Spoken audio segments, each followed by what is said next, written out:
Então, está iniciada a gravação da aula, tá?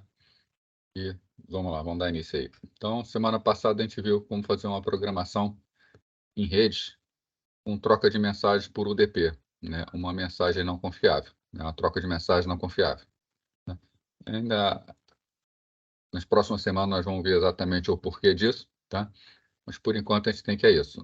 Sempre que manda uma mensagem utilizando o UDP, nós não podemos ter confiabilidade naquilo que é enviado, né? O que a gente diz não ter confiabilidade é que uma informação, quando é enviada usando o protocolo UDP, ela pode simplesmente se perder no meio do caminho, né? Ou, redes apresentam problemas, né? Podem haver perdas, e um protocolo de enlace, né? Um protocolo de enlace de dados está na camada mais baixa, quando ele faz um teste e ele encontra que houve erro na transmissão, a maioria dos protocolos de enlace eles simplesmente jogam fora aquela informação. Então, se a informação é jogada fora, não chega do outro lado, né? Protocolo de enlace é só lado a lado, não se preocupa com retransmissão. Já o IP não faz esse controle também. Quando chega no DP, a única coisa que o DP faz é verificar se a informação está correta ou não. Mas se ela não chega, ele não tem como saber que algo foi enviado, né? Por outro lado, o remetente também não tem nenhuma confirmação de que se a informação chegou ou não no destino. Então, pode haver essa perda. Se a gente tem uma aplicação na qual esse tipo de perda não é aceitável, ou a gente cria uma confiabilidade em cima, ou usa um protocolo como o TCP, tá? Que é um protocolo que vai garantir a entrega no destino sem nenhum tipo de problema. Bom, o TCP ele tem 3 fases, né, para poder fazer essa garantia. A primeira fase é o estabelecimento da conexão, né? No estabelecimento da conexão, eu dar uma explicada rápida aqui, embora a gente vá ver essa teoria, tá? Você tem o cliente de um lado, você tem um servidor do outro lado, né? Então você tem aqui cliente e servidor. Um cliente é sempre o cliente quem solicita o início da conexão. Então o cliente ele vai solicitar o início da conexão, você vai ver essa dinâmica, tá? Quando ele envia esse pedido de conexão, ele envia também o número de sequência inicial, tá? Que é dele. O servidor ele recebe responde, melhor dizendo, à solicitação do cliente também mandando o seu número inicial de sequência, tá? E depois o cliente responde dizendo que está tudo ok, concorda com tudo que foi feito com essa negociação com o servidor. Então são trocados 3 pacotes para essa informação, né? O que a gente chama de three-way handshake, né? E passada essa fase de estabelecimento de conexão, existe efetivamente agora um duto de comunicação entre cliente e servidor. E por intermédio desse duto, tanto o cliente quanto o servidor trocam informações, né? Bom, depois disso vem a fase de transferência de dados. Então, os dados são transferidos entre esses dutos, e ao final da transferência, ocorre explicitamente o encerramento da conexão, né? No encerramento da conexão, o cliente está informando para o servidor que recebeu tudo corretamente, e o servidor está informando para o cliente que recebeu tudo corretamente. Então, somente após essas 3 fases é que a conexão deixa de estar funcionando, né? Então, na programação TCP, a gente precisa ter atenção a essas 3 fases. No UDP, não. O UDP era simplesmente envio independente. Então, um lado manda informação, o outro lado recebe a informação. Essa informação se perde, a gente não sabe nada sobre ela. Bom, então, todas as mensagens são enviadas por intermédio dessas conexões, né? Então, quando a gente tem o UDP, por exemplo, no UDP, né? Aqui, né? No UDP, se uma máquina, por exemplo, um servidor abre um socket de comunicação, esse socket ele pode ser utilizado por vários clientes diferentes, várias máquinas diferentes, vários hospedeiros podem se comunicar com esse servidor por intermédio disso aqui. Então, esse mesmo ponto de troca de mensagens pode ser utilizado por diferentes máquinas, né? Aqui no caso do TCP, isso não vai acontecer, né? Um socket ele é exclusivo de uma conexão, né? Então, uma vez conectado, só serve para aquela conexão. Um detalhe é o seguinte, né? Para que isso funcione, no servidor ele vai ficar aguardando por conexões. Então ele tem um socket que a gente vai criar normalmente, de forma bastante semelhante aqui criou para o DP. E quando houver uma solicitação de conexão do cliente, né, quando estiver nessa fase de estabelecimento da conexão, quando vier uma solicitação de conexão, ele solicita para esse socket que a gente abre. Só que no momento que a conexão é estabelecida, esse socket, que é o socket pai, ele cria um novo socket, um socket filho, e esse socket filho é que vai ser utilizado para troca de mensagens, tá? Para transferência de dados. Então, nós teremos um socket que está sempre aberto, aguardando por conexões, e cada vez que acontece uma conexão nova, um novo socket é criado para aquela conexão. E ele passa a ser exclusivo daquela conexão. A característica do TCP também, todos os dados enviados são confirmados automaticamente.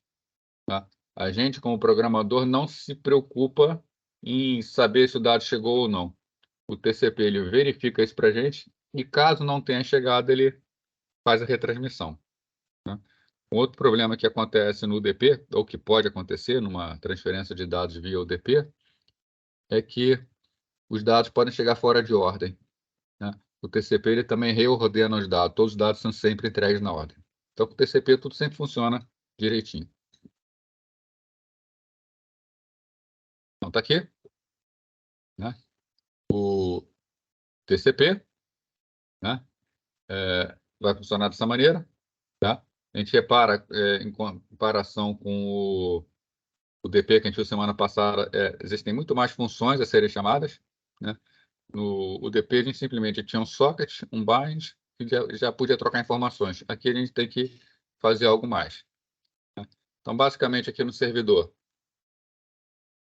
o socket é uma função que é chamada para abrir um ponto de conexão, né? Bem semelhante ao que foi feito com o UDP. O bind é para associar o endereço IP da máquina e a porta da aplicação ao socket. Aí entra uma fase chamada listing. A listing é para fazer reserva de buffers. Né? Uma máquina, quando está enviando, ou melhor dizendo, está aguardando por conexões, ela recebe a solicitação de conexões e essa conexão está sendo tratada. Até chegar na fase que está aceitando, que é o accept, né? Essa informação fica guardada, a solicitação fica guardada em algum lugar na máquina. Guardar significa que tem que ter estruturas de dados prontas para guardar pela conexão e ficar aguardando pela resposta. Então, a primitiva listing serve para criar essas estruturas em memória, para reservar espaço em memória. Basicamente, a gente vai dizer aqui quantas conexões podem ficar aguardando que ainda não foram aceitas. Tá. Depois, nós vamos entrar na fase de estabelecimento da conexão. O servidor chama a função accept. A função accept vai ficar aguardando por solicitação de conexão. Tá. O cliente, vamos dar uma olhada no cliente. Chama a função socket para criar o socket, que a gente já viu isso aqui. Não precisa fazer o bind, não pode fazer o bind, tá? Que o bind é associação de endereço IP e porta.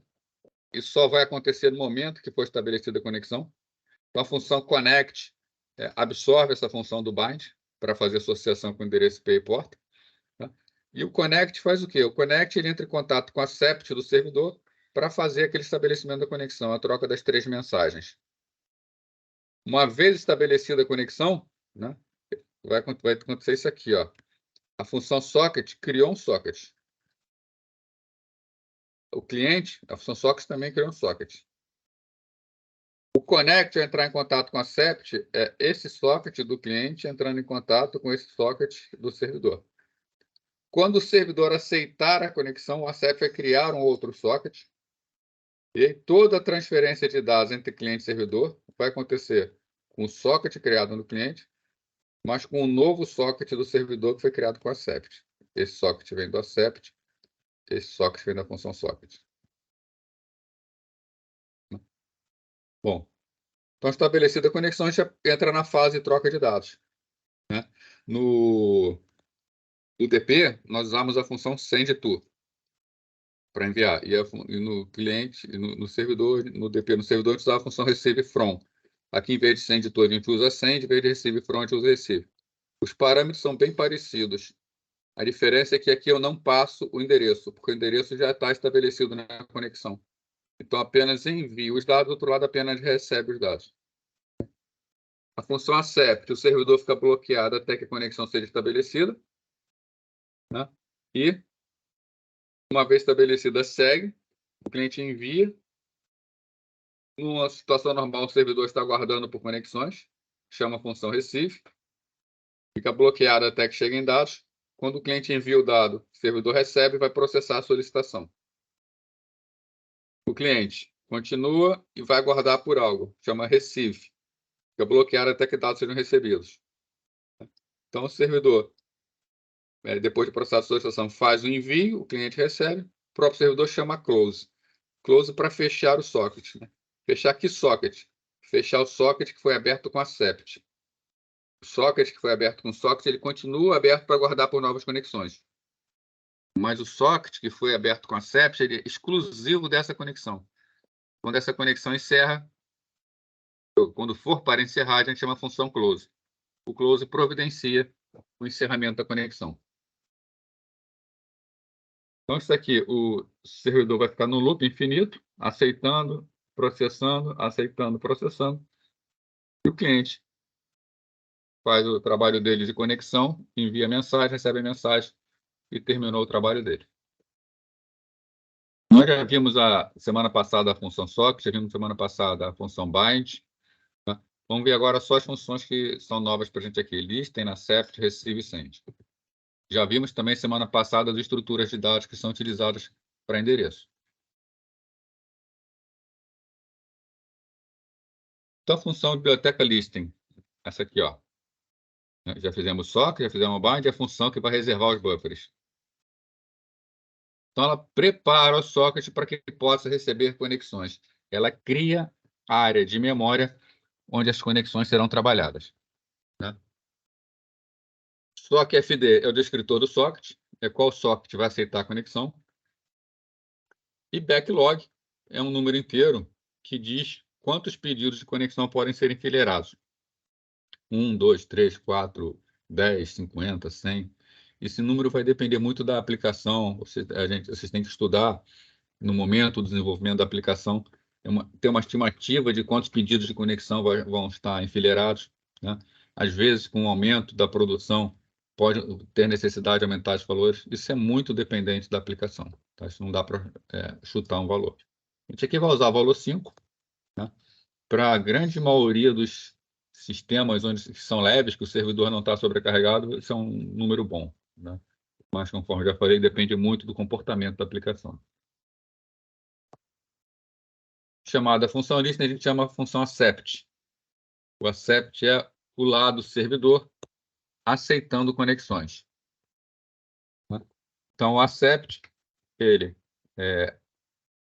tem como primeiro parâmetro o socket, que vai aceitar as conexões, e uma estrutura socketddr, que a gente viu semana passada, é a estrutura de endereço, onde basicamente a gente coloca a família de endereço, o endereço IP e a porta da máquina. Terceiro parâmetro é o tamanho dessa estrutura, que é obrigatório passar na função. Tá? No lado com o UDP, quando o servidor recebia uma informação do cliente, ele precisava guardar esse endereço para poder responder. No TCP, o servidor não precisa saber, ele não precisa guardar esse endereço, porque toda troca vai acontecer pela conexão, e a conexão já tem o endereço do cliente. Porém, a função accept nos dá a possibilidade de ver qual é o endereço, porque o seu programa ele pode querer fazer algum log, ele pode querer fazer alguma estatística de quem está conectando, ele pode colocar alguma segurança em cima com base no endereço de quem está conectando. Então, é por aqui que a gente sabe quem é o cliente que está conectando. Embora para a programação, para a troca de mensagens em si, isso tem pouca importância. Né? O servidor chama accept para guardar por conexões. O cliente chama connect para solicitar a conexão. Primeiro parâmetro é por qual socket ele fará a conexão. E o segundo parâmetro é o endereço do servidor no qual ele vai conectar. Tá? Endereço IP e porta. Tá? Então, já vimos aqui várias vezes, sempre que a gente passa o endereço, a gente tem que passar também o tamanho dessa estrutura. Tá? É padrão na biblioteca de socket. Só um detalhe, faltou aqui, desculpa. Tá? No accept, o accept retorna o valor inteiro. Esse valor inteiro aqui é o socket que foi criado pelo accept. Isso no padrão. Se a gente estiver usando o Windows, a função accept retorna o tipo SOC, né? Porque o Windows trata o socket não como inteiro, mas como tipo SOC. Então, estabelecida a conexão, a gente entra na fase de transferência. Para fazer a transferência, nós chamamos a função send, né? Na função send, a gente diz por qual socket está enviando, ou seja, por qual conexão está enviando, né? Tal qual no DP ou send-to, a gente passa o endereço de memória onde encontra aquela informação que será transferida, caso o endereço seja uma variável. Passa quantos bytes serão transferidos, né? E tem um campo de flags que a gente pode utilizar para passar flags para o TCP, né? Flags para o TCP para mudar o comportamento padrão do TCP ou enviar alguma informação específica para o outro lado, né? Se a gente não quer fazer nada diferente, é só botar o valor 0. Já a função receive, também o socket, que por onde vai receber a informação, a área de memória onde a informação será armazenada, né? E o tamanho dessa área. Se chegarem mais dados do que cabe na área, ele vai limitar a escrita a esse tamanho. E flags também para mudar o comportamento de recepção, se for desejado isso. As outras funções nós já vimos. Então, tal qual a gente fez semana passada, vamos ver um exemplo aqui do TCP com Linux, né, já que o Windows é exatamente o que tem no Linux, com mais um detalhezinho. Aliás, os detalhes são os mesmos do UDP. Tá? Então, vamos ver aqui um exemplo de um programa feito em TCP para Linux. E depois a gente vai ver no Windows e vai compilar. Então, vamos fazer o mesmo programa que a gente fez semana passada, tá? Um programa para envio e recebimento de mensagens, tá? Onde o programa de envio solicita para o usuário um número inteiro, um número real, uma string. E ele faz o envio dessas informações para o programa que recebe, servidor. O programa que recebe essas informações, mostra esses dados recebidos na tela, tá? E retorna ao cliente quantas interações ele já teve. Tá? E, ao final, o programa do cliente, o programa de envio, mostra essas interações. Quantas foram essas interações. Detalhe importante, semana passada, se vocês lembrarem, quando a gente fez o programa com o DP e o servidor era colocado em execução, o servidor informava o número da porta onde ele estava executando, porque a gente botou o servidor para executar na porta aleatória, né? Então, executando em porta aleatória, o sistema operacional designa uma porta para ele, ele tem que informar a porta na qual ele está trabalhando para que não tenha nenhum tipo de problema, né? Para que o cliente possa comunicar, melhor dizendo, né? Pessoal, tem uma obra aqui do lado, está maior barulho, que semana passada vocês falaram, o microfone está captando, vocês estão chegando bem, está atrapalhando o barulho aí? Ou está dando para ir tranquilo?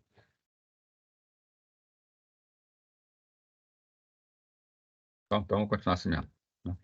Beleza, obrigado aí. Dando para ir tranquilo. Beleza, obrigado aí. Eu estou até perdendo um pouco da concentração, que a martelada é coisa sendo cortada, se perde um pouco. Vamos lá. Então, semana passada, a gente fez com o DP, né? E com o DP, o servidor entrava, recebia uma porta aleatória e ele tinha que informar. Aqui a gente vai trabalhar de uma forma diferente, que é a forma normal de se trabalhar com o programa cliente-servidor, onde a gente designa uma porta para o servidor. O servidor sempre executa na mesma porta. Isso é normal, isso é padrão, tá? Se você pegar a internet, a gente vai estudar alguns protocolos aqui, a gente vai ver quais são as portas padrão. Por exemplo, o servidor de e-mail, ele sempre recebe mensagens na porta 25. Então, o valor 25 é o padrão. Servidor web, sem criptografia, né, HTTP, sempre recebe, sempre troca, sempre está guardando por conexões na porta 80, tá? DNS sempre na porta 53. Então, as portas são sempre conhecidas, a gente não precisa informar a porta. Até porque imagina se você fosse contactar um servidor web, você precisasse primeiro descobrir em qual porta ele está executando. Então, ele tem que estar sempre na mesma porta aguardando conexão. Então, aqui no nosso programa, a gente vai seguir isso. A gente vai definir uma porta que a gente vai utilizar, que eu botei como padrão a porta 22.231. Tá? Então, o servidor sempre estará nessa porta E o cliente sempre conectará nessa porta. Tá? Então, isso é o que tem de novidade em relação à semana passada. Tá? E aqui para a gente é a mensagem trocada pela rede. Eu estou mandando um inteiro, um double e uma string. Então, são os 3 campos da estrutura que a gente vai mandar pela rede. Esse aqui é o arquivo de inclusão, que eu chamei de comum.h, que vai ser comum aos 2 programas, ao cliente e ao servidor. Tá? Qualquer alteração que é feita aqui é alterada nos 2. Então, a gente vai ver o programa cliente, o programa servidor, né? E para fazer a compilação, né? No Linux está aqui, eu já expliquei semana passada, a gente chegou a fazer também. A compilação é exatamente da mesma forma. Deixa eu só aqui abrir aqui os programas.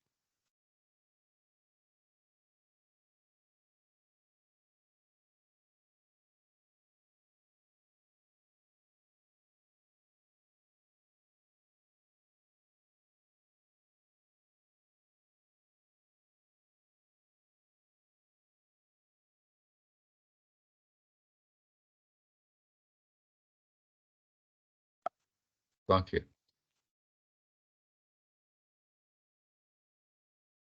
Então, esse aqui é o programa comum.h, que a gente acabou de ver no slide, onde tem a porta do servidor 22.231 e a estrutura de dados que é trocada entre os programas. Né? A estrutura se chama SMSG, tá? Struct MSG. Nome qualquer. Então, servidor. Tem as inclusões que a gente já falou semana passada, que são exatamente as mesmas, né? stdio, stdlib, tá? Os vários arquivos que são de inclusão que são utilizados quando a gente faz programação em rede. E temos também o include no comum.h, que tem definições comuns. Temos 2 sockets aqui, né, para o servidor. O socket, que a gente vai chamar de SOC, que é no qual ele vai ficar aguardando por solicitações de conexões. E uma vez que ele recebe a conexão, ele cria um novo socket que a gente vai chamar de MSG socket.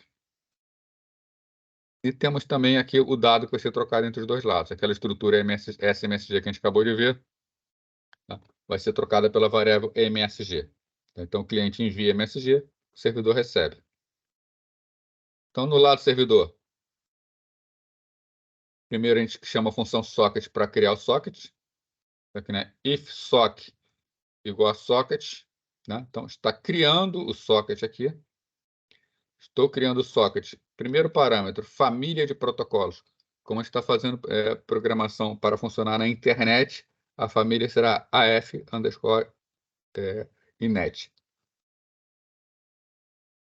Quero trabalhar com TCP. Então, eu vou abrir um socket do tipo sockstream. A gente viu que semana passada a gente abriu um tipo sockdegram, né? Sockdegram, UDP. Sockstream, TCP. E aqui, qual protocolo stream será utilizado? Tá? Só temos o TCP, então valor 0 aqui, porque a gente especificamente está usando TCP. Então, isso aqui é para abrir um socket do tipo TCP.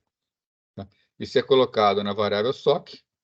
Se o valor for menor do que 0, dá erro, dá uma mensagem de erro de abertura de socket e sai. Bom, feito isso, feita a abertura do socket, a gente precisa associar esse socket ao endereço IP e a porta na máquina. Tá? Então, os 3 campos que tem na variável servidor, que é do tipo sockddrin, né, que é o endereço de internet. Primeiro campo é a família de protocolos, AFNet, né, sempre AFNet, quando a gente programa para a internet. E aqui a gente coloca endereço IP e porta. Né? Endereço IP. Qual é o endereço IP que a gente vai utilizar? A gente não quer definir o endereço IP sempre, porque esse endereço IP ele vai depender da máquina. Então, a gente vai usar a constante INADDRN. Tá? Esse INADDRN vai dizer para usar o endereço IP da interface rede. E lembra que aqui no comum.h a gente definiu a porta? Então, a constante chamada porta serve, porta do servidor, que tem o valor 22.231. Eu quero que o servidor aguarde por conexões nessa porta. Então, aqui no momento que eu defino o endereço onde vai ficar o socket, no campo sim import, eu vou colocar a porta. Qual porta eu vou utilizar? Porta serve, né? Lembrando que a gente precisa fazer a conversão, tá, disso aqui, tá, para o formato da rede. Então, a gente usa a função H2NS para converter do formato do host para o formato da rede, né? Host to network, faça a conversão e aí esse valor vai ficar no formato correto. Só para lembrar, isso é porque alguns processadores trabalham com forma diferente de representar números inteiros. Então, essa função garante que vai estar sempre no formato correto. Definido o endereço, a gente faz agora a associação entre o socket e esse endereço. Então, o bind pega o socket que a gente criou lá em cima e associa esse endereço que a gente acabou de criar. Então, primeiro parâmetro bind é o socket, segundo parâmetro bind o endereço, e o terceiro parâmetro o tamanho do endereço. A gente usa a função sizeOfServidor para isso. A função bind aqui vai fazer associação, só vai dar erro quando, né? Só vai dar erro se por acaso essa porta já estiver em uso, tá, por alguma outra aplicação. Então, se eu coloco esse servidor no ar, ele pega essa porta. Se eu tentar colocar uma outra instância dele no ar, vai dar erro porque ele vai tentar usar uma porta que já está em uso. Então, nessa primeira fase, criamos o socket, colocamos o endereço IP e porta nele. Agora sim, a gente vai para a parte de conexões. Então, aqui, primeira função que a gente chama listen, né? A função listen vai fazer o quê? Ela vai criar os buffers para poder aguardar pelas conexões, né? Com esses buffers criados, no caso aqui está sendo usado o valor 5. Então, esse programa, ele, enquanto está trabalhando uma conexão, ele pode enfileirar até outras 5 solicitações. Bom, a gente precisa, então, receber uma conexão. Para receber uma conexão, função accept, né? A função accept tem 3 parâmetros.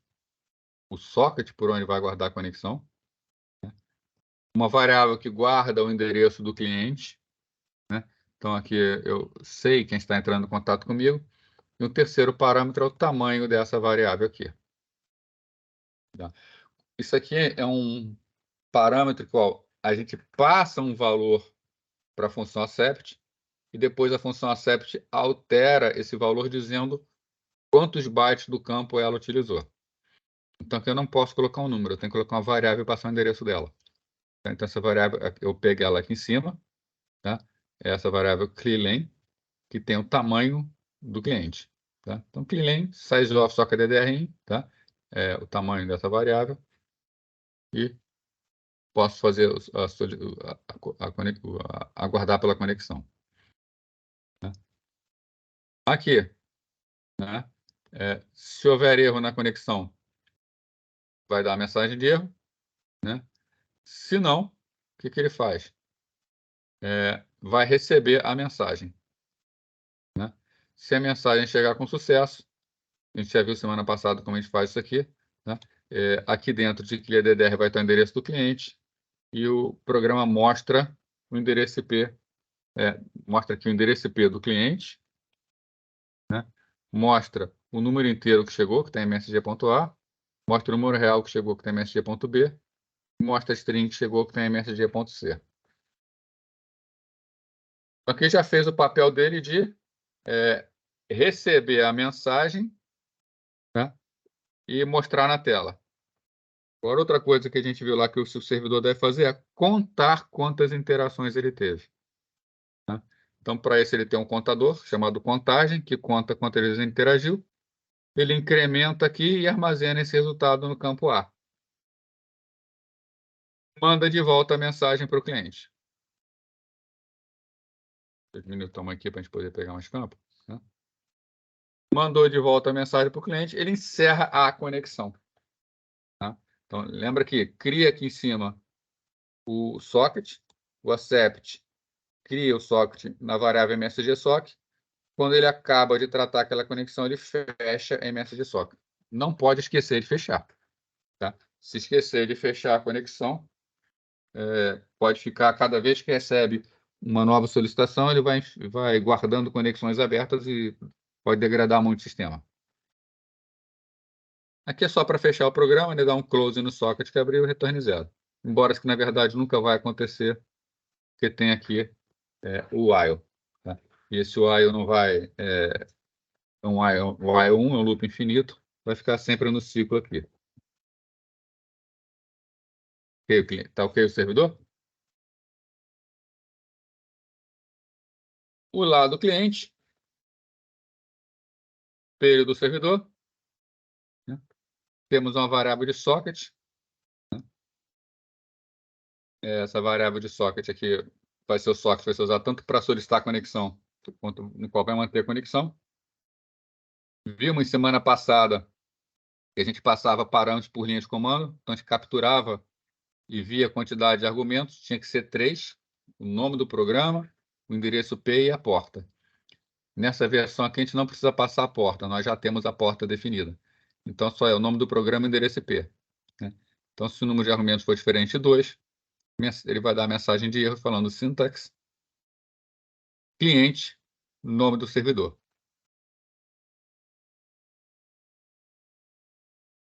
Aqui tal qual o servidor. A gente cria um socket, família internet, do tipo socket stream, protocolo 0, que é o TCP. Né? Socket stream para dizer que é orientado à conexão. Isso aqui é outra chamada que a gente também viu semana passada. Né? A função getHostBusName, ela pega um nome e cria uma estrutura de dados com o endereço do servidor que aquele nome representa. Então, essa função vai lá no DNS, traduz o nome para o endereço IP e coloca nessa estrutura HP. Vimos também que essa estrutura HP é uma estrutura bem complexa, que guarda uma série de informações sobre a máquina, como o nome da máquina, vários apelidos, tipo de endereço, quais são os endereços. Especificamente para a gente aqui, a gente está interessado apenas no endereço IP, que é o campo HDDR dentro da estrutura HP. Então, vimos que essa função mainCopy copia esse conteúdo para servidor.SIM-ADDR. Então, estou copiando o endereço IP que foi traduzido pelo DNS para dentro do campo de endereço IP. Né? Lembrando os 3 campos de endereçamento: família, e endereço IP e porta. Então, família, sempre a AFNet, família da internet. Qual porta a gente vai utilizar? Aquela porta padrão que foi definida na aplicação. Tá? No caso, a porta do servidor 22.231. Tá? Usando a função HTNS, já conversamos aqui, para converter para o formato da rede. Então, aqui eu já tenho o endereço do servidor no qual eu quero conectar, e eu já tenho o socket pelo qual eu vou conectar. Então, a função connect, eu chamo connect, passando como parâmetro o socket, por onde vai acontecer a conexão, e o endereço do servidor. Como sempre, passo o tamanho do endereço também. Tá? A função connect vai fazer a conexão, se der erro, vai mandar uma mensagem de erro e vai sair. Né? Aqui vai solicitar os dados que devem ser enviados. Então, solicita um número inteiro, solicita um número real, e solicita uma string. Coloca nas variáveis msg.a, msg.b, msg.c. Aqui simplesmente leitura de dados. Faz o envio para o servidor. Né? Então, chama a função send pelo socket. Qual mensagem vai enviar? O tamanho da mensagem. Né? E, né? Se tiver erro, dá a mensagem de erro e fecha. Se enviou normalmente, o que ele faz? Aguarda agora pela resposta. Aguardando pela resposta. Para aguardar, chama a função receive, passa o socket no qual vai receber, recebe de volta. O servidor mostra as informações que foram enviadas e manda de volta em msg.a quantas interações ele teve. Então, o cliente fala aqui agora, essa foi a interação número msg.a do servidor. E, por fim, fecha o socket. Essa é a versão Linux. A versão Windows.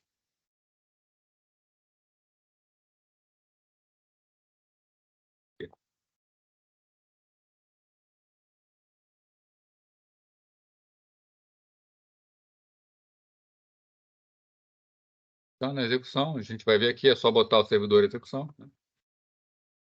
A versão Windows, as mesmas considerações que nós fizemos para a versão do UDP. Para usar o deve ser mais, tem que usar o -lwsocket32. Tá? O arquivo comum.h é exatamente o mesmo.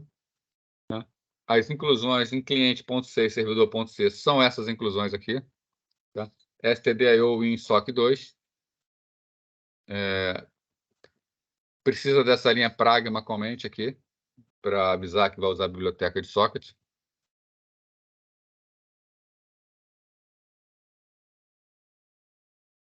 A variável socket é do tipo socket, né? Então não é inteiro. Precisa criar essa variável WSA e inicializar a função de biblioteca com isso aqui. Não são as diferenças, o restante é igualzinho.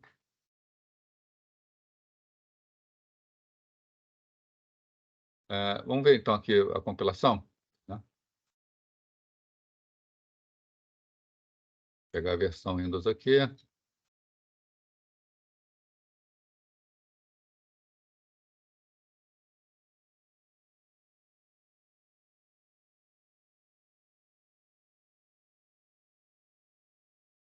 Aqui está o...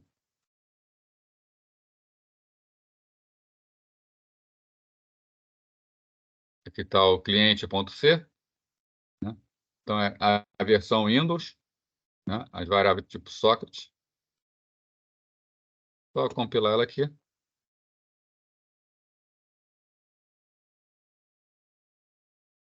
Compilado direitinho, sem aviso, sem erros. Pegar o servidor.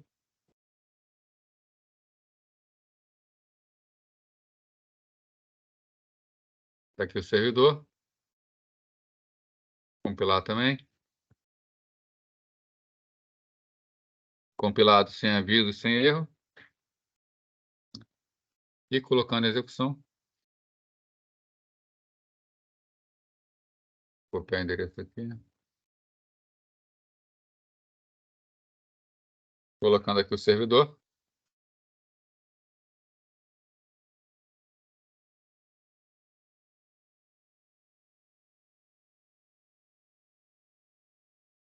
Executando o servidor. O servidor fica aguardando, ele não fala nada, tá? Não precisa informar a porta, que a gente já tem a padrão. Deixa eu voltar aqui só no programa servidor. Comentar um comando com vocês aqui. Né? Aqui no momento que a gente faz o bind no servidor. Né?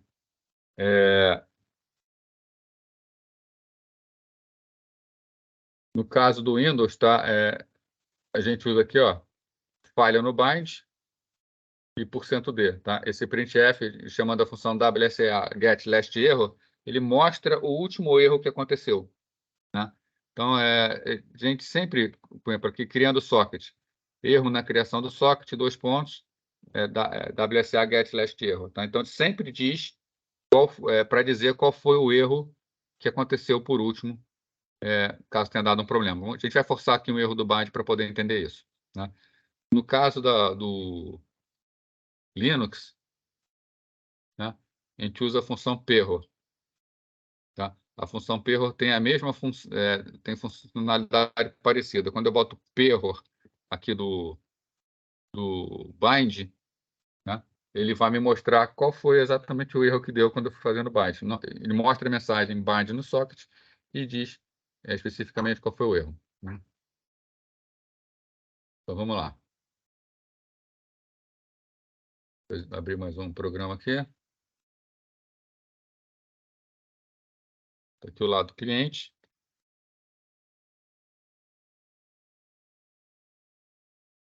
Vou rodar o servidor aqui novamente para forçar o erro do bind. Né? Aqui, ó, falha no bind. Tá? No caso do Windows, ele dá um número dizendo qual foi o erro da falha do bind. Né? A função perror lá no Linux, ela dá uma string dizendo exatamente qual foi o erro. Né? No caso, o Linux daria um aviso address already in use, né? Para dizer que já está em uso a porta. Bom, então, a gente viu aqui, né? Já temos um servidor rodando, não consigo rodar outro servidor. Vamos rodar aqui o cliente. Tem que forçar o endereço IP, né? Então, cliente, botar aqui primeiro o loopback, 127.0.0.1. Então, entrar com o número inteiro, 5, número real, 6.78, uma string, uma string.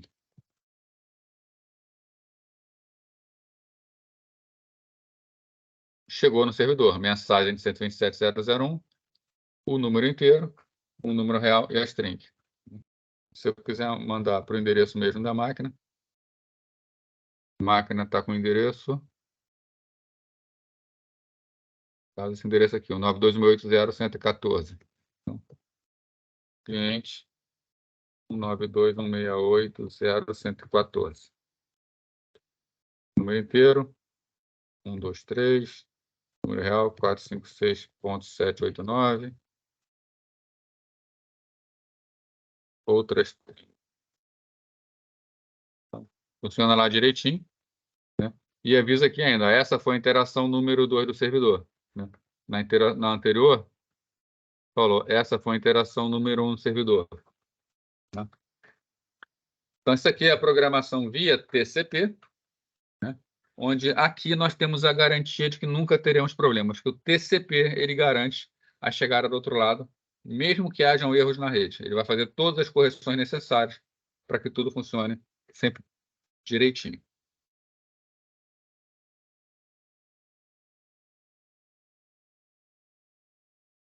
Tá legal essa parte aí, pessoal?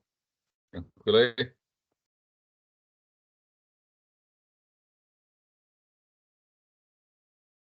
Então, vocês têm aqui a programação, como fazer a programação por UDP, como fazer por IP, tá? E eu vou também, então, essa semana, então, eu publico para vocês qual é o trabalho da 1, tá? Que vai ser um trabalho de programação, tá? Então, vou acertar lá o texto, tá? Vou botar as condições de contorno todinha, bonitinha. E aí, na próxima aula, já inicio a próxima aula conversando sobre como será esse trabalho, tá? Nós vamos utilizar isso aí para fazer a programação. Já vou orientar, né? Eu uso, outra linguagem de programação. Pode usar? Tá. Pode usar outra linguagem, não tem problema nenhum. Eu quero usar sockets em outra linguagem. Pode usar o sockets em outra linguagem. Eu prefiro usar outra forma de comunicação que não seja o socket. Tá? Pode usar, não tem problema nenhum. Tá? Mas eu vou botar algumas condições. Tá? O que não pode fazer. Tem algumas coisas que não podem fazer, porque é justamente para vocês exercitarem essa parte de trabalho de rede. Tá? Então, espera essa semana ainda, eu publico, né? Coloco lá no Canvas para vocês. E vocês podem começar a fazer esse trabalho. Ok? Ah, tá ok. Então, vamos voltar aqui agora, a gente ainda tem tempo aí. Vamos voltar aqui para ver agora o...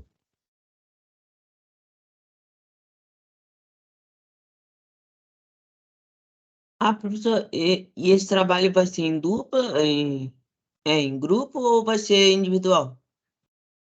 Cara, ainda vou ver lá. Eu já até escrevi essa parte, são tantas turmas, são tantas disciplinas que eu não me lembro como é que ficou dessa. Tá? Mas eu vou colocar lá para vocês. Ah, tá bom. Beleza.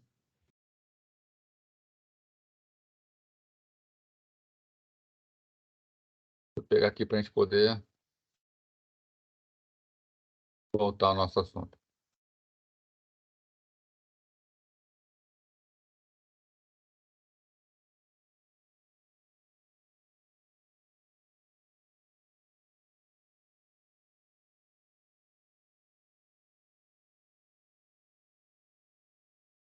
Espera aí que saiu.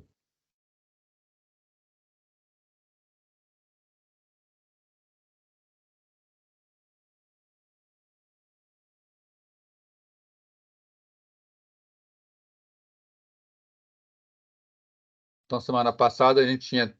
semana passada não, né? Semana retrasada, tá? A gente estava vendo modelo OSI e modelo TCP/IP. Tinha faltado um pouquinho para terminar, tá? Então vamos ver aqui agora esse finalzinho, tá? Só para dar uma retornada bem rápida, né? A gente viu que o modelo TCP/IP ele tem um modelo de 4 camadas, né?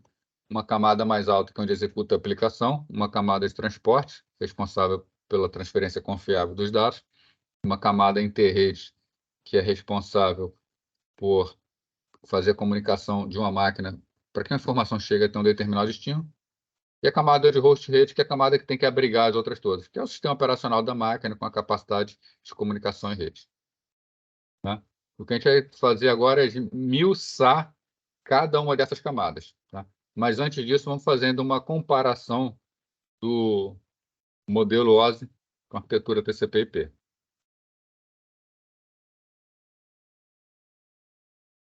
Fazendo a comparação, né? Modelo OSI e arquitetura TCP/IP. Qual é a grande diferença entre eles? Bom, a primeira grande diferença, né, é que o OSI ele é um modelo de arquitetura importantíssimo. Tá? É graças a ele que nós temos redes heterogêneas e redes abertas, onde eu posso comprar produtos de diferentes fabricantes que todos eles falam. Tá? Mas ele não é o modelo implementado que a gente usa. O modelo implementado que a gente usa é o TCP/IP. Né? O modelo OSI, ainda, além disso, ele tem 3 conceitos fundamentais: serviços, interfaces e protocolos. Né? Onde cada camada oferece serviço para a camada acima dela. A ideia do modelo OSI é que uma camada pegue o serviço da camada de baixo, melhore esse serviço e entregue esse serviço para a camada superior poder utilizar. Né? Então, a definição de serviço informa exatamente o que a camada faz e não a forma como ela funciona. Né? Já o TCP/IP, originalmente, ela não distinguiu com clareza isso. Tá? Então, os protocolos OSI, tá, das redes que usam, que são puramente OSI, eles são muito bem encapsulados. A gente consegue trocar um protocolo por outro com muita facilidade. Né? Já como isso não acontece no TCP/IP, como isso não é muito bem definido lá, tá? Os protocolos modelosos são mais bem encapsulados e podem ser substituídos com mais facilidade. Com TCP/IP isso não acontece tão bem. Tá? Na internet, IP versão 4, que a gente vai estudar aqui, a gente tem um cara chamado NAT, que é para permitir o funcionamento de redes domésticas, por exemplo, redes que são de poucos IP. A camada de... Para que o NAT funcione, a camada de rede ela faz uso de informações da camada de transporte. Isso é inadmissível no modelo OSI. Né? Uma camada faz uso de informação de outra camada. Então, se dificulta a troca de protocolos na arquitetura TCP/IP, quando isso é muito fácil de ser feito no OSI. Né? A interface de uma camada informa como os processos acima dela podem acessá-la. Você acabou de ver aqui exemplo de interface. Né? O socket é uma interface para a camada de transporte.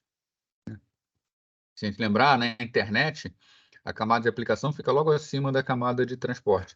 Então, a aplicação faz seus programas usando diretamente os protocolos de transporte. É o que a gente faz com socket. Hoje a gente usa socket DGRAM para UDP ou socket stream para TCP. Então, a interface são os pontos de acesso. A gente acabou de ver alguns. E os protocolos utilizados em uma camada são de responsabilidade dessa camada, exclusiva dessa camada. Né? Comentei agora aqui com vocês, a internet quebra um pouco isso.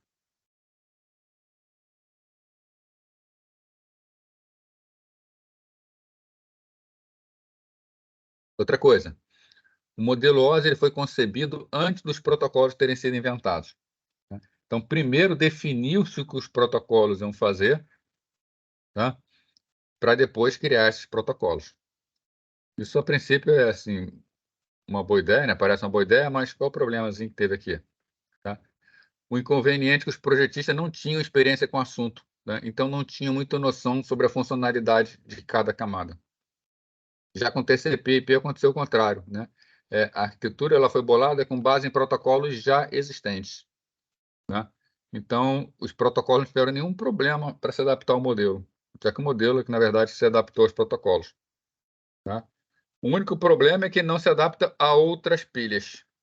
Né? Então, é sempre TCP/IP ou UDP/IP. Muito difícil fazer a compatibilização deles com outro tipo de rede.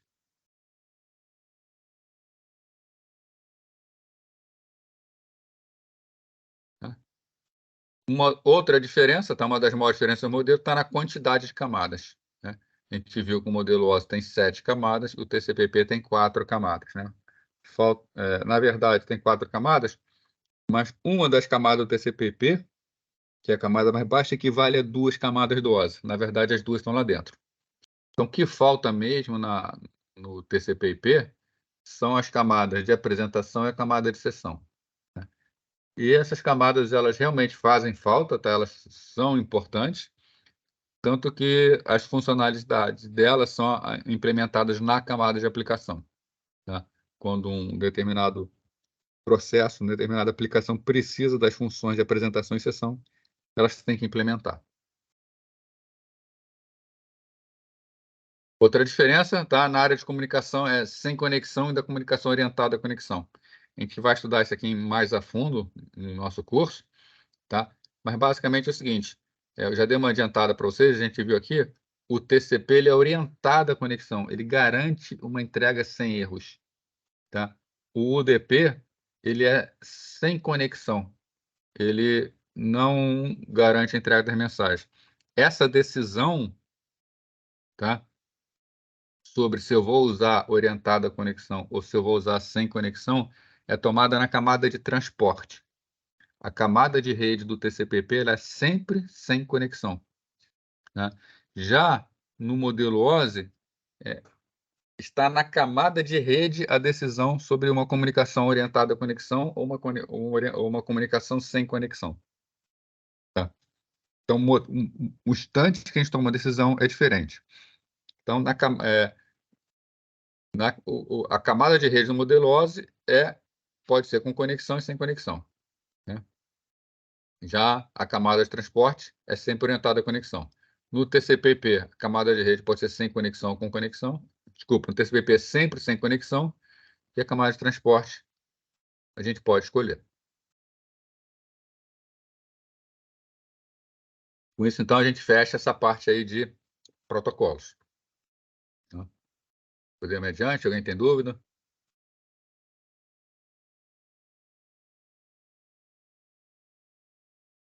Não? Então, vamos lá. Professor, Oi. então o modelo TCP/IP é um modelo mais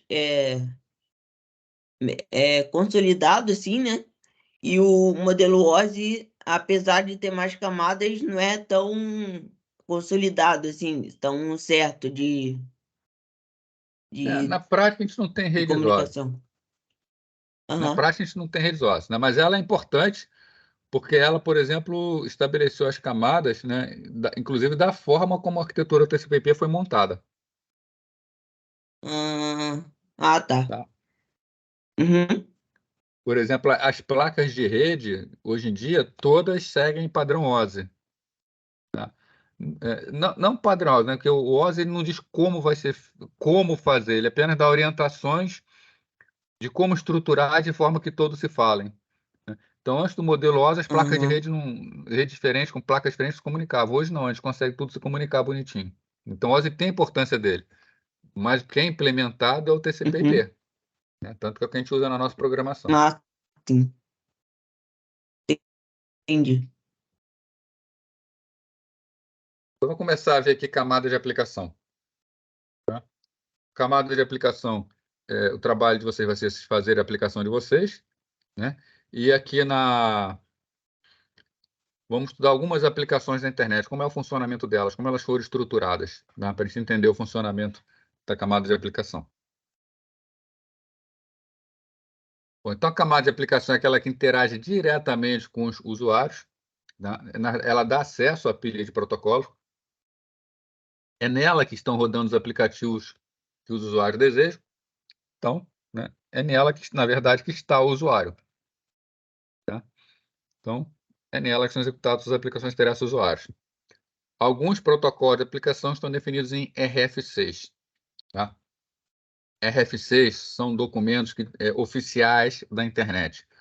Tudo na internet é público. Tá? Então, se você quer saber como funciona qualquer coisa na internet, você abre a RFC específica daquilo, né, que é Request for Comments, e você pode ler e você pode fazer o que você quer fazer, né? Vamos supor que você vai participar de um projeto que você define um novo tudo, um novo tipo de computador, com o seu sistema operacional, com tudo. A sua equipe vai fazer tudo. Você precisa implementar o TCP, você precisa implementar o IP, você precisa implementar o UDP. Como é que você faz essa implementação? Né? Toda a descrição dele está em RF6. Então, se você botar RFC Index no Google, você vai achar uma página onde tem a lista de todos os RFCs, e lá estão listados. Eu quero saber como funciona o roteamento RIP. Né?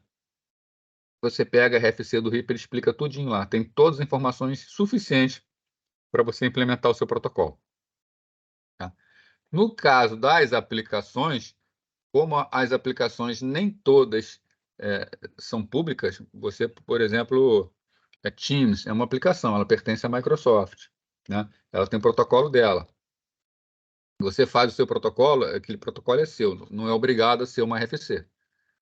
Mas alguns protocolos da aplicação são RFCs, né? Por exemplo, a aplicação de troca de e-mail pela internet. Isso é padrão, tá? Então, tem uma RFC explicando como funciona o SMTP, que é o protocolo de troca de mensagens de e-mail.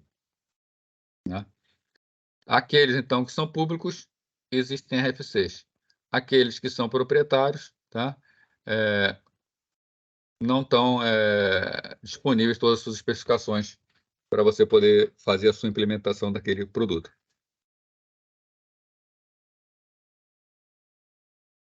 Entre as aplicações da internet, né? Nós temos aplicações clássicas de texto, né, que foram populares no início da internet, por exemplo, correio eletrônico, né, com os protocolos dele, que nós vamos estudar, que é SMTP, o POP e o IMAP.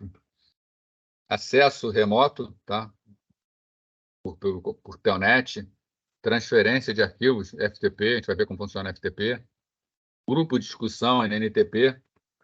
Tá? Em 1990, tá, é lançada, tá, a World Wide Web, tá, o www, tá, e um protocolo HTTP. Tá? Todos esses aqui que eu estou falando aqui são padronizados e tem RFC explicando eles. Tá? Isso aqui proliferou os sistemas de busca. Tá? Um dos primeiros deles, o Alta Vista, que serviu até de inspiração para a Google, aí depois o Google, o Bing da Microsoft, Yahoo. Então, foram vários mecanismos de busca criados. Né? Sistemas de mensagem instantânea, compartilhamento de arquivos P2P, Emule, BitTorrent, né? Voz sobre IP e videoconferência sobre IP, tá? Então, telefonia via internet. Isso aqui hoje em dia é uma realidade. Né? Distribuição de vídeo gerado pelo usuário, né, por YouTube. Então, o próprio usuário fazendo seus vídeos, disponibilizando na internet. Vídeos sob demanda, né? A pioneira foi a Netflix. Né? Jogos online com vários jogadores. Né? Redes sociais, começou... Carro importantíssimo foi o Orkut, né, o falecido. Hoje temos Facebook, Instagram e várias outras. Né? Então, essas são exemplos, tá, de aplicações que estão disponíveis na internet. Tá? Então, são aplicações que estão executando na camada de aplicação. Então, vamos lá. Princípio de aplicação de rede. Como funciona? Desenvolver aplicação em rede é o quê? Escrever programas que executem sistemas finais diferentes e comuniquem entre si. Tá? Por exemplo, muita gente acessa Facebook pelo aplicativo de celular. Ninguém está achando, né, que o servidor do Facebook, para falar com o celular, é um celular que está do outro lado. Não tem porte para isso, tem que ser uma máquina gigantesca dentro de um data center, na verdade, um cluster de máquinas, para poder dar conta de todo o porte da interação. Tá? Então, é isso que a gente fala, né? Programas que executem sistemas finais diferentes não só do aspecto de que estão em máquinas diferentes, mas como essas máquinas também são diferentes, no entanto, eles se comunicam. Tá? Esses programas eles podem ser completamente distintos, né? Ainda mantendo aqui o assunto Facebook. O app do Facebook ele é completamente diferente da versão servidor do Facebook. Né? Não é necessário escrever programas que executem no núcleo da rede. Tá? Então, a ideia da programação em rede é: se eu tenho um aplicativo que está nesse computador, que vai interagir com o que está nesse computador aqui, eles se comunicam via rede pela camada de aplicação. Da mesma forma, um que está aqui na mesma subrede, tá, se comunica pela camada de aplicação. Não é necessário escrever nada para as máquinas intermediárias. Eu só me preocupo com os sistemas finais, origem e destino. Mesmo que quisesse, não poderia, né? Imagina só todo mundo querendo botar programas intermediários, todos os roteadores. Tá? Não pode.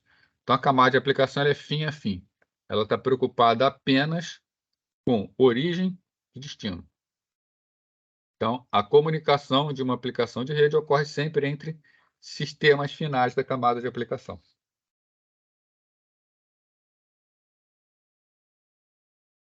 Arquitetura. Fala um pouquinho de arquitetura. A arquitetura de rede é fixa e prevê um conjunto específico de serviços. Por exemplo, arquitetura para comunicação via socket. Nós temos os serviços que o socket pode oferecer, que basicamente são serviços TCP/IP. Né? Então, ela é fixa, são sempre os mesmos. Tá? Já a arquitetura da aplicação é projetada pelo programador, então, um programador que define como vai ser essa arquitetura e define como ela é organizada nos sistemas finais. Tá? As arquiteturas mais utilizadas existem outras, tá? Mas praticamente quase a totalidade são arquitetura do tipo cliente-servidor ou arquitetura P2P. Tá? A gente vai entrar em detalhes dela. Cliente-servidor é quando existe um papel muito bem definido. Uma máquina é cliente, outra máquina é servidora. Tá? Por exemplo, ainda o Facebook. Você está com o seu celular acessando o Facebook. O seu celular é o cliente. E tem um grande servidor respondendo por todas as demandas que estão acontecendo no mundo inteiro. Já o P2P, não existe uma diferença entre os dois pontos. Não existe claramente um cliente e um servidor. Né? Acho que a maioria deve conhecer o BitTorrent, tá? Um mecanismo de torrent de compartilhamento de arquivos. Todos usam o mesmo programa. Tá? Várias pessoas cooperam, trocam informações entre si, e no final não existe um servidor e um cliente. Todo mundo está usando a mesma coisa. Tá? Então, tanto num lado quanto no outro é o mesmo programa executando. O detalhe aqui, né? Na arquitetura cliente-servidor, há um hospedeiro sempre em funcionamento, tá? Que é o servidor. Tá? Se o servidor sai, acaba o funcionamento do sistema. Tá? Ele atende a requisição de outros hospedeiros, que são os clientes. Então, o servidor está sempre disponível e os clientes vão fazendo solicitações. Os clientes não se comunicam diretamente uns com os outros. Se eu estou numa rede social, eu estou conversando com outra pessoa por uma rede social, tá? Na arquitetura cliente-servidor, na verdade, a informação não vai diretamente de cliente para cliente. Né? O que vai funcionar eu tenho um servidor, e um cliente se conecta nesse servidor. Tá? Então, está estabelecendo a conexão do cliente com o servidor. Outro cliente se conecta no servidor. Eles até têm, né, a possibilidade, a ilusão de que eles estão se comunicando diretamente. Mas a troca entre eles, tá, normalmente cliente envia para servidor envia para cliente. Tá? Existe até um modelo onde o próprio servidor agiliza a conexão entre eles. Né? Um modelo onde você tem um servidor, você tem um cliente que se conecta no servidor e outro cliente se conecta naquele servidor. E se for necessário trocar informações, os clientes falam para o servidor que eles querem trocar informações e aí eles estabelecem, né, via auxílio do servidor, uma conexão direta entre eles. E eles podem trocar informações diretamente. Tá? Então, são duas formas de fazer.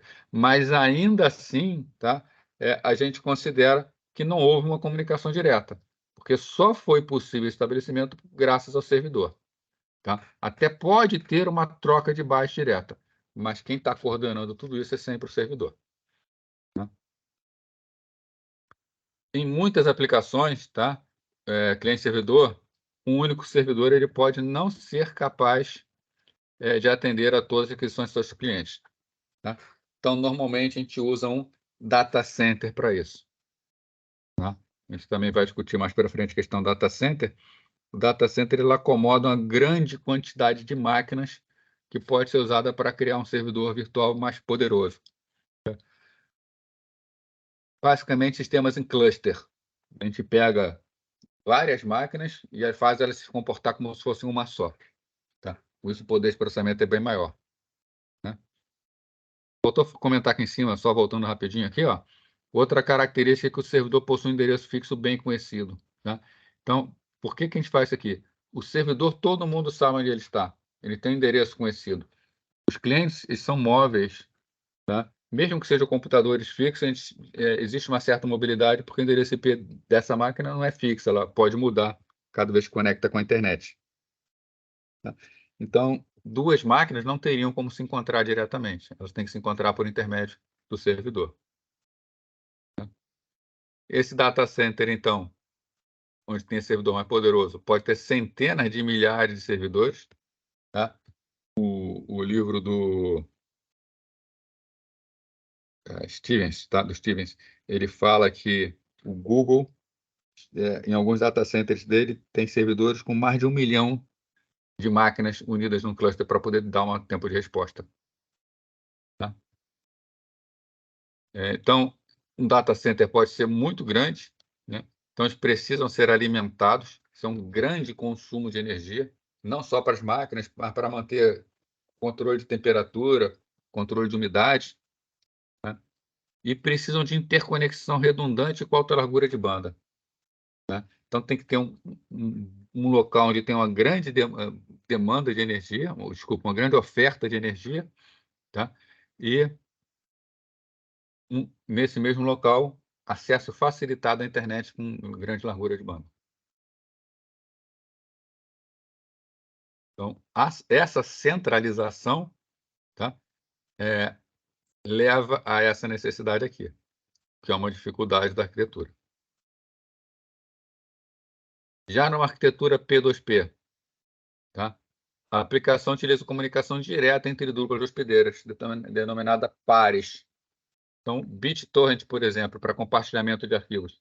Você inicia o seu programa encontra outras pessoas que estão utilizando o mesmo programa na internet e elas começam a trocar informações diretamente entre si. Não passam por um servidor. Os hospedeiros quase todos são de propriedade do usuário comum. Né? Eu tenho meu computador, você tem o seu computador, outra pessoa tem o dela. E como a comunicação é diretamente, ela é conhecida como peer-to-peer ou par a par. A gente abrevia para P2P. Né? Uma característica importantíssima dessa arquitetura, tá, é a que a gente chama de autoescalabilidade, que é quanto mais gente usando o sistema, melhor. Né? Quanto mais gente utilizando o sistema, mais máquinas estão entrando no compartilhamento, mais disponibilidade tem para fazer o compartilhamento. Né? E possui uma boa relação custo-benefício. Né? Não requer, por exemplo, uma infraestrutura como requer um data center, onde fica o servidor, não requer a largura de banda significativa que um data center requer. Né? Usa a infraestrutura doméstica de cada pessoa, cada um tem a sua própria fonte de energia, cada um tem a sua própria conexão com a internet, e é tudo compartilhado entre todos. Então, o sistema é bem mais, economicamente, bem mais viável. Tá legal essa aí, a diferença entre P2P e cliente-servidor? Bom, vamos lá, então, conversar aqui sobre comunicação entre processos. Tá? Na verdade, comunicação entre processos, a gente vai ver a teoria daquela prática que a gente acabou de ver. Tá? A gente já viu como fazer programação por socket. Vamos ver aqui a teoria que está por trás disso. Então, o processo envia e recebe mensagem através de uma interface de software denominada socket. Comentei com vocês quando eu falei de socket, tá? Que existem outras técnicas também, que o socket não é a única, mas é a consagrada, tanto que é até abordada em livros de texto. Né? Então, socket é a interface entre a camada de aplicação e a camada de transporte. Então, a gente já discutiu aqui que entre duas camadas, né, as camadas se falam através de interfaces. No nosso caso aqui, nós temos a camada de aplicação, que é onde nós estamos escrevendo a aplicação.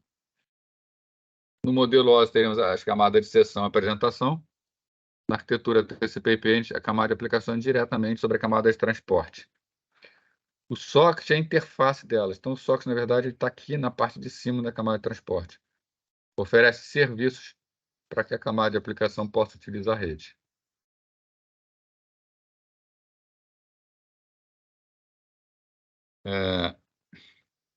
São funções que estão disponíveis, a gente acabou de ver isso. É também denominada interface de programação de aplicação, API, entre a aplicação e a rede. Então, socket é a API entre a aplicação e a rede. A aplicação é um processo, é controlado pelo programador da aplicação, ele escreve esse processo, tá? E ele faz a comunicação com a parte de rede, né? TCP, buffers, IP, placa de rede, notadamente mais com TCP, que é a camada de transporte. Tá? Isso aqui é controlado pelo sistema operacional. O socket é a interface que permite isso. A informação vai via internet, chega do outro lado até a camada de transporte e por outra por outra interface socket é entregue no lado do servidor. A gente já esmiuçou isso aí, já fez exercício, tá? Essa altura deve estar bem clara para vocês.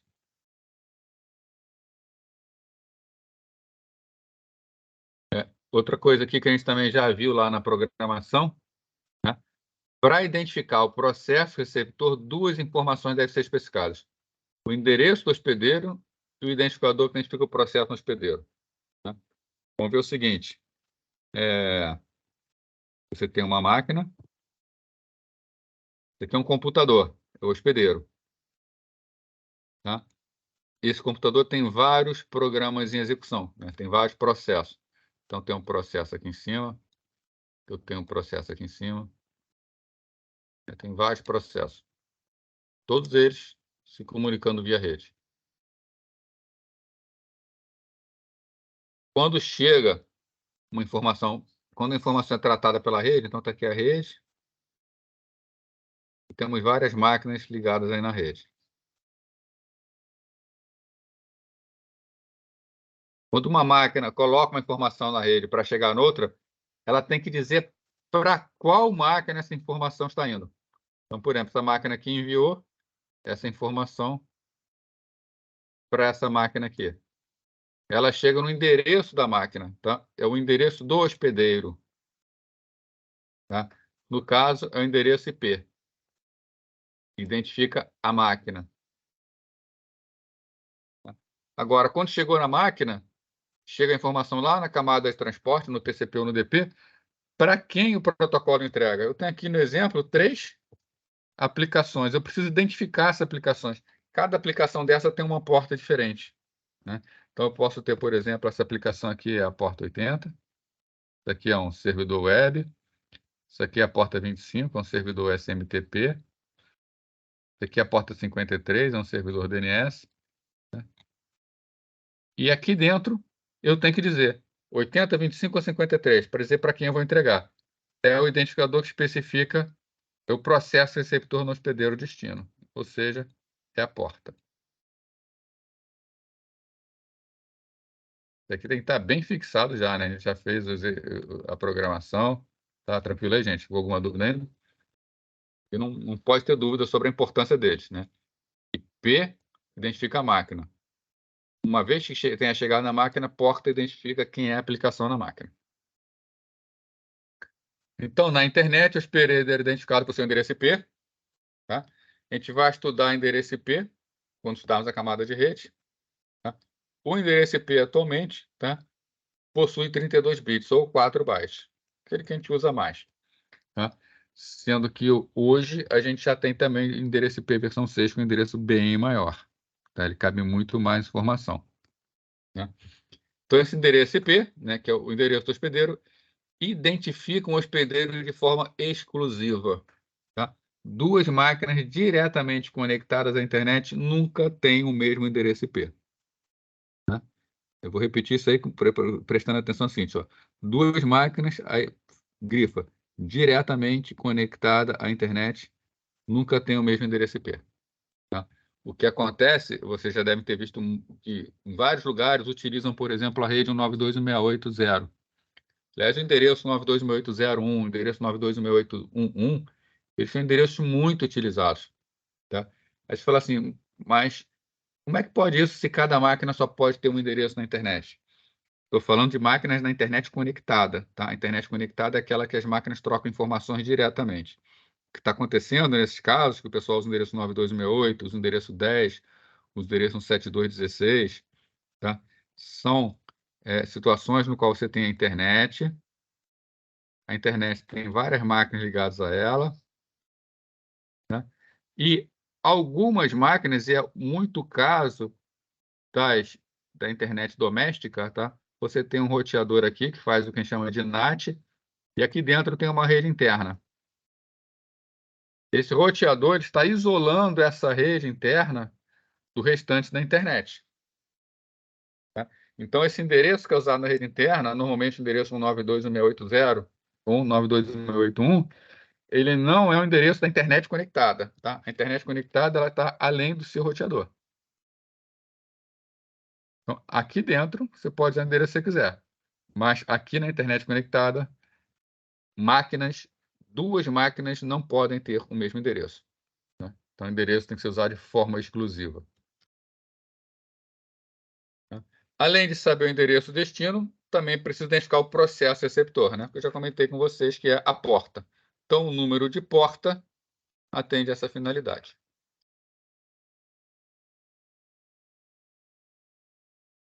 Ok, gente?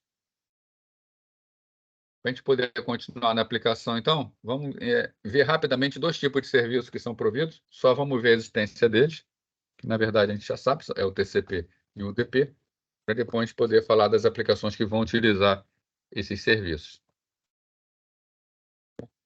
Então, a internet, né? Internet disponibiliza dois protocolos de transporte para aplicações, UDP e TCP. Uma das primeiras decisões quando a gente vai fazer uma aplicação é: eu vou usar o UDP ou vou usar o TCP? Porque isso vai impactar diretamente em muito dos aspectos da programação da aplicação. Né? Dá um exemplo aqui para vocês de tipos de aplicações que podem existir. Tá? Nós temos uma aplicação, por exemplo, a transferência ou download de arquivo. No que diz respeito à perda de dados, tem que ser uma aplicação sem perda. Tá? Ela não pode ter perda de dados. E dados não podem ser corrompidos. Então, ela precisa ser confiável. Tá? Vazão elástica. Tá? Vazão elástica, a gente diz que ela usa o quanto tiver disponível. Né? Se você tiver uma grande banda, vai usar muita banda. Se tiver pouca banda, ela vai usar essa pouca banda. Tá? Ela se adapta bem a qualquer situação. Sensibilidade ao tempo? Não. Tá? Uma transferência de arquivo, se der uma parada e depois voltar, tá? Não faz grande diferença para o funcionamento da aplicação. E-mail está separado, mas e-mail não deixa de ser uma transferência de arquivo. Tá? Uma transferência de arquivo de mensagem. Então, tem as mesmas características.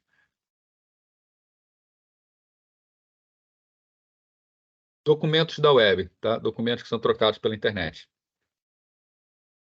Também não pode ter perda de dados. Tá? São dados que o usuário não pode ser corrompido. Né? A vazão também é elástica, mas ela normalmente não passa de alguns kilobits por segundo. Já que são documentos simples. Estou falando de documentos HTML, tá? Páginas web pura. E também não tem muita sensibilidade ao tempo. Se demorar um pouco para vir, não atrapalha tanto o usuário. Tá? Agora, telefonia via internet e videoconferência. Aqui já funciona, a coisa muda um pouco. Eles são tolerantes à perda de dados. Tá? Não faz mal perder alguns dados de telefonia ou de videoconferência. Se você perde alguns dados de telefonia, vai ter um chiado na linha, por exemplo, um rápido chiado. Se você está numa videoconferência e tem perda de dados, aí pode dar um pequeno chiado, então a imagem pode granular um pouco, né? Mas também sem grandes impactos. Então, é tolerante à perda. Pode haver perda. A vazão, a parte de áudio, se for compactado, vai ser alguns kilobits por segundo, né? 9 kilobits é suficiente para o áudio, e chega até 1 megabit por segundo, se não for compactado. Mesma coisa para o vídeo, pode ser desde 10 kilobits por segundo, vídeo de baixíssima qualidade, normalmente utilizado por videoconferências mais simples, até 5 megabits por segundo. Sensibilidade ao tempo? Sim, tá? Porque aqui já envolve interatividade. Duas pessoas conversando, se começa a ter atraso nas transmissões, as pessoas se embolam, tá? É muito difícil, tá? Quem já teve essa oportunidade de conversar, por exemplo, com uma pessoa no exterior, que estava num lugar onde a informação estava demorando a chegar, as pessoas estão conversando, normalmente acabam falando uma sobre a outra, tá? É bastante complexo. Então, esse atraso, a sensibilidade ao tempo existe, tá? E ele é muito baixo, não pode ser maior que alguns décimos de segundo. Áudio e vídeo armazenado também é tolerante à perda, tá? Tem um grau de perda, streaming de vídeo, por exemplo, né? Onde dados perdidos corrompem um pouco a qualidade da imagem ou a qualidade do áudio, mas é melhor do que atrasar, tá? Mesma característica de cima sobre vazão, só que aqui é de alguns segundos, já posso ter alguns segundos a mais, porque aqui são décimos, porque há interatividade. Aqui eu não tenho interatividade, eu estou, por exemplo, assistindo um filme. Então, eu peço o filme, se ele está demorando alguns segundos para chegar, não faz diferença para mim, tá? Jogos interativos, alguns jogos são tolerantes a perda, outros não. Normalmente é baixíssima taxa, é bastante otimizado, e também aceita alguma perda de apenas décimos de segundo, tá? Mensagem instantânea, não pode ter perda, vai usar toda a vazão possível, né? Sensibilidade ao tempo, tá sim e não, depende do tipo de mensagem instantânea que está sendo utilizado, tá? E do tipo da aplicação, tá? Então, nós temos, quando nós vamos fazer a nossa aplicação, nós temos que levar em conta tudo isso aqui, tá? A minha aplicação, ela é tolerante à perda de dados, né? Qual tipo de evasão que a minha aplicação precisa? Ela tem sensibilidade ao tempo, né? Por exemplo, o TCP, ele é muito bom para resolver isso aqui, ó, perda de dados. Ele é muito bom, não, ele resolve isso com muita facilidade, tá? Mas ele não é tão interativo, ele prejudica a interatividade. Já o UDP, que o pessoal fala, né, tem perda, tem tudo, ele tem realmente todas essas perdas, mas o UDP, ele é muito rápido, ele é muito ágil, tá? Ele não provoca grandes atrasos. Então, se você tem uma aplicação tipo essa aqui, ó, telefonia via internet, onde o atraso é crítico, áudio e vídeo, jogos, onde o atraso é crítico, tá? Mas as aplicações são tolerantes à perda, significa que é pior para a aplicação demorar do que haver a perda. Então, esse tipo de aplicação normalmente usa o UDP. Já para outras aplicações, é muito importante não haver perda. Aí vai ter que usar o TCP. Tá? Então, o serviço do TCP inclui um serviço orientado à conexão e um serviço confiável para transferência de dados. Você tem que estabelecer uma conexão e você tem a garantia de que chega tudo do outro lado. O TCP também inclui um mecanismo de controle de congestionamento, tá? Ele ajuda a não haver congestionamentos na internet. Um controle bastante sofisticado, tá? Que permite um bom funcionamento na internet. E a gente vê que ele funciona, tanto que a internet está aí funcionando. Então, voltado para o bem-estar geral da internet, onde quando a rede há uma sobrecarga muito grande, o TCP faz com que cada participante da internet diminua um pouquinho a sua taxa para que todos possam se comunicar sem problema. Não traz benefício direto aos processos comunicantes. Não traz benefício direto no sentido de que ele baixa um pouco aquela taxa, tá? Mas ele traz o benefício indireto, porque se todos continuassem com a mesma taxa, haveria um congestionamento, ficaria pior para todos, né? Então, embora a gente não veja um benefício direto, tá? O benefício indireto é muito grande. Já o UDP é um protocolo de transporte simplificado, ele é leve, com modelo minimalista. A ideia dele é ser eficiente, está fazendo pouco. É um serviço não orientado à conexão, né? E prover um serviço não confiável, ou seja, ele não garante a entrega, tá? Não confiável de transferência de arquivos. Tá? Não inclui mecanismo de controle de congestionamento. Tá? Então, se a internet fosse toda UDP, haveríamos problemas de congestionamento. Tá? Como a grande parte da LTCP existe um bom controle. E, professor, Oi. o serviço da UDP, ele é um pouco parecido com o do...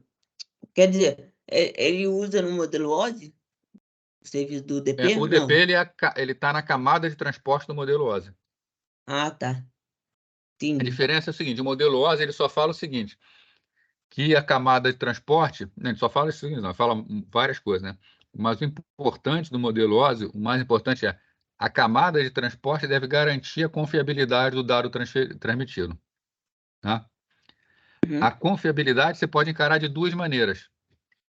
O TCP ele oferece um serviço totalmente confiável, que é aquilo que você enviou é exatamente o que vai chegar no destino, sem duplicação, sem perdas, sem ordem, sem troca de ordem, vai chegar exatamente Uhum. igual que você enviou, tá? O que o UDP Certo. encara como confiabilidade é, ele pode até não entregar, mas aquilo que ele entrega está correto. Ele faz verificação para ver se está entregando corretamente, tá? Uhum. Então, os dois são confiáveis. Basta que você entenda qual é a confiabilidade que cada um oferece, né? Então, vamos falar assim, a gente pode falar que o TCP seria mais confiável, né? Porque ele realmente garante a entrega. E a única Sim. garantia que o UDP dá é eu não entrego com erro. Tá? Mas os dois são protocolo de transporte. Ok? Ok.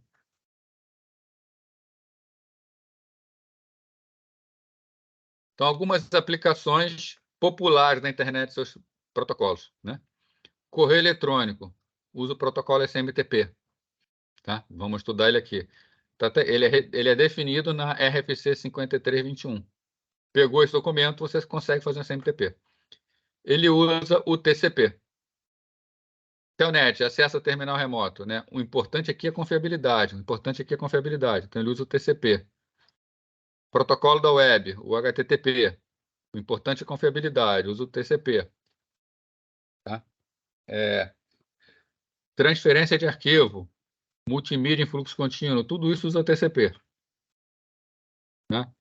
É, você vê, por exemplo, quem assiste stream de vídeo aí, tá? Talvez deva ter percebido o seguinte, às vezes você está assistindo um stream e a imagem, às vezes, um pouquinho pior, depois volta a ficar boa. Tá? Aí, às vezes, um pouquinho pior, depois volta a ficar boa. Não sei se vocês perceberam isso, né? É, Sim, sim.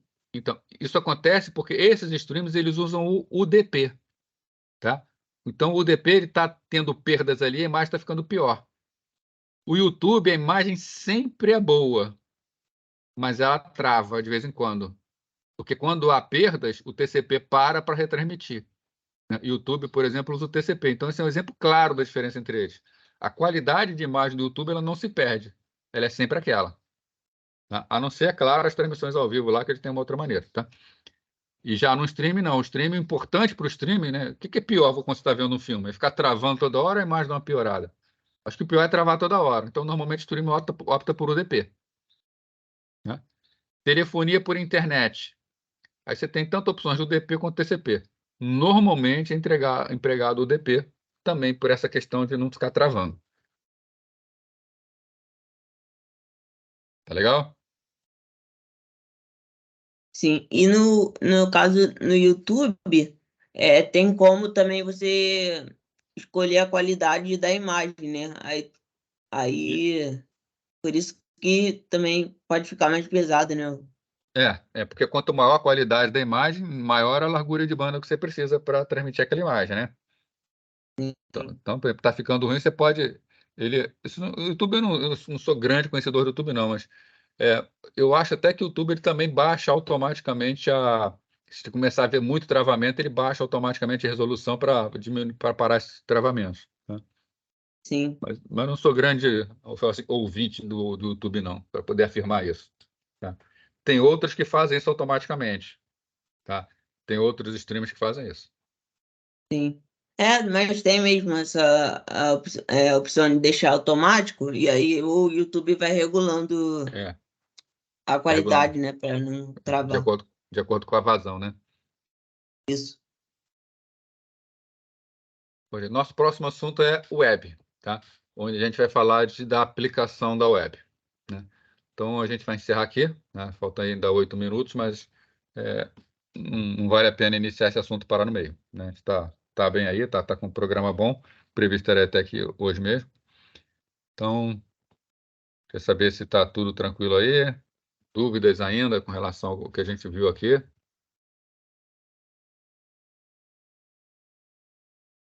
Não dúvidas? Está tranquilo? Tranquilo. Tranquilo.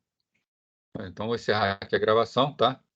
E aí, então, a gente se vê na semana que vem, né? Bom final de semana a vocês. Um detalhe, tá?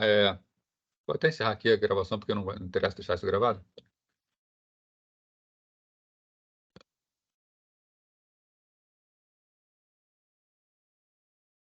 É com